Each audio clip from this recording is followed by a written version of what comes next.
श्रीमद्भागवते महापुराणे दशमस्कन्धे अथ द्वितीयोऽध्यायः। श्रीशुक उवाच प्रलम्बबकचानूर तृणावर्तमहाशनैः मुष्टिकारिष्टद्विविध पूतनाकेशिधेनुकैः अन्यैश्चासुरभूपालैः बाणभौमादिभिर्युतः यदूनां कदनं चक्रे बलीमागतसंश्रयः ते पीडितानि विविशुः कुरु पञ्चालकेकयान् शाल्वान् विदर्भान् निषदान् विदेहान् कोसलानपि एकेतं अनुरुन्धाना ज्ञातयः पर्युपासते हतेषु षट्सु बालेषु देवक्या औग्रसेनिनाम् सप्तमो वैष्णवं धाम यमनन्तं प्रचक्षते गर्भो बभूव देवक्या हर्षशोकविवर्धनः भगवानपि विश्वात्मा विदित्वा कंसजं भयं यदूनां निजनातानां योगमायां समादिशत् गच्छ देवि व्रजं भद्रे गोपगोभिरलङ्कृतं रोहिणी वसुदेवस्य भार्यास्ते नन्दगोकुले अन्याश्च कंस संविघ्ना विवरेषु वसन्तिः देवक्या जठरे गर्भं शेषाक्यां दाममामकं तं संनिकृष्य रोहिण्या उदरे सन्निवेशय अताहं अंशभागेन देवक्याः पुत्रतां शुभे प्राप्स्यामि त्वं यशोदायां नन्दपत्न्यां भविष्यसि अर्चिष्यन्ति मनुष्यास्त्वां सर्वकामवरेश्वरीं धूपोपहारबलिभिः सर्वकामवरप्रदाम् नामधेयानि कुर्वन्ति स्थानानि च नरा भुवि दुर्गेति भद्रकालीति विजया वैष्णवीति च कुमुदा चण्डिका कृष्णा माधवी कन्यकेति च माया नारायणी ईशानी शारदेति अम्बिकेति च गर्भसङ्कर्षणा तं वै प्राहुः सङ्कर्षणं भुवि रामेति लोकरमणात् बलभद्रं बलोच्छ्रयात् सन्दिष्टैवं भगवता तथेत्योमिति तद्वचः प्रतिगृह्य परिक्रम्य गां गता तत्तथाकरोत् गर्भे प्रणीते देवक्या रोहिणीं योगनिद्रया अहो विस्रंसितो गर्भ इति पौरा विचक्रुषु भगवानपि विश्वात्मा भक्तानामभयङ्करः आविवेशांशभागेन मन आनकदुन्दुभेः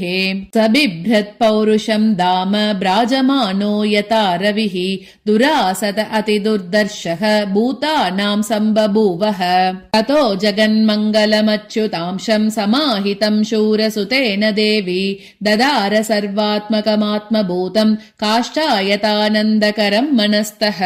सा देवकी सर्वजगन्निवास निवासभूता नितरां नरेजे भोजेन्द्रगेहे अग्निशिखे वरुद्धा सरस्वती ज्ञानकले यथा सती तां वीक्ष्य कंसः प्रभयाजितान्तरां विरोचयन्तीं भवनं शुचिस्मिताम् आहैष मे प्राणहरो हरिर्गुहां ध्रुवं श्रितो यन्न पुरेयमीदृशी किमद्य तस्मिन् करणीयमाशु मे यतर्थतन्त्रो न विहन्ति विक्रमं स्त्रिया स्वसुर्गुरुमत्यावदोऽयं यशश्रियं हन्ति अनुकालमायुः स एष जीवन् खलु सम्परेतः वर्तेतयोऽत्यन्तदृशंसितेन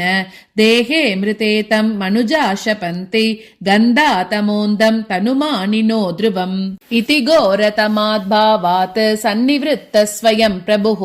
आस्ते प्रतीक्षन्तज्जन्म हरेर्वैरानुबन्धकृत् आसीनः संविशन्तिश्चन् भुञ्जानः पर्यटन् महीम् चिन्तयानो हृषीकेशम् अपश्यत् तन्मयं जगत् ब्रह्मा भवश्च तत्रैत्य मुनिभिर्नारदादिभिः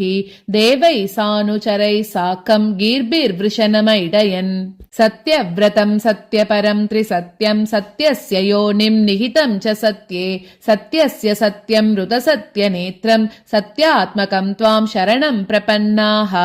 एकायनोऽसौ द्विबलस्त्रिमूलः चतुरसः पञ्चविधः षडात्मा सप्तद्वक् अष्टविटपो नवाक्षः दशच्छदिद्विकगो ह्यादिवृक्षः त्वमेक एवास्य सतः प्रसूतिः त्वं सन्निधानं त्वमनुग्रहश्च त्वन्मायया संवृतचेतसस्त्वां पश्यन्ति नानान विपश्चितो ये बिभर्षिरूपाणि अवबोध आत्मा क्षेमाय लोकस्य चराचरस्य सत्वोपपन्नानि सुखावहानि सतामभद्राणि मुहुः वपुः कलानाम् त्वय्यम्बुजाक्षा किल सत्त्वदाम्नि समाधिनावेशितचेतसैके त्वत्पादपोतेन महत्कृतेन कुर्वन्ति गोवत्सपदम्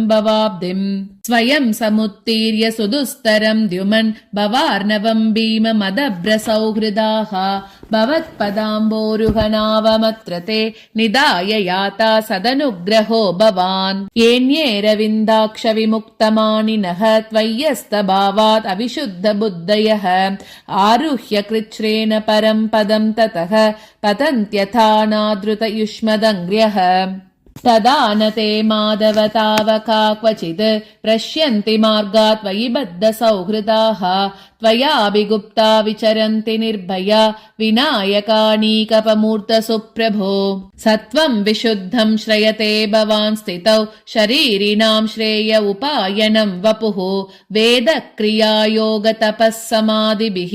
तवार्हणं येन जनः समीहते सत्वं न चेद्दात इदं निजं भवेत् विज्ञानमज्ञानभिदापमार्जनं गुणप्रकाशैरनुमीयते भवान् प्रकाशते यस्य च येन वा गुणः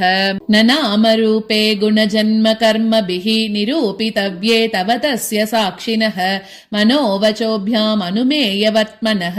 देवक्रियायां प्रतियन्ति अतापिः शृण्वन् गृणन् संस्मरयन् च चिन्तयन् नामानि रूपाणि च मङ्गलानि ते क्रियासु यत्स्वच्चरणारविन्दयोः आविष्टचेता न भवाय कल्पते दिष्ट्या हरे स्या भवतः पदो भुवः भारोपणीतस्तव जन्मनेशितुः दिष्ट्याङ्गितां त्वत्पदगैः सुशोभनैः द्रक्ष्यामगान्ध्यां च तवानुकम्पिताम् न ते भवस्य ईश भवस्य कारणं विना विनोदं बत तर्कयामहे भवो निरोधस्थितिरप्यविद्यया कृता यतस्त्वयि अभयाश्रयात्मनि मत्स्याश्वकच्छपनृसिंहवराहहंस राजन्यविप्रविबुधेषु कृतावतारः त्वं पासिनस्त्रिभुवनं च यतादुनेश भारं भुवो हर यदुत्तमवन्दनं ते दिष्ट्याम्बते कुक्षिगतः परः पुमान् अंशेन साक्षात् भगवान् भवाय नघ मा भूद्भयं भोजपतेर्मुमूर्षोः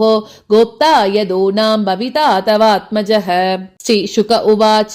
इत्यभिष्टूय पुरुषं यद्रूपमनिदं यथा ब्रह्मेशानौ पुरोधाय देवाः प्रतिययुर्दिवम् इति श्रीमद्भागवते महापुराणे पारमहंस्यां संहितायां दशमस्कन्धे पूर्वार्धे गर्भगतविष्णोर्ब्रह्मादिकृतस्तुतिर्नाम द्वितीयोऽध्यायः।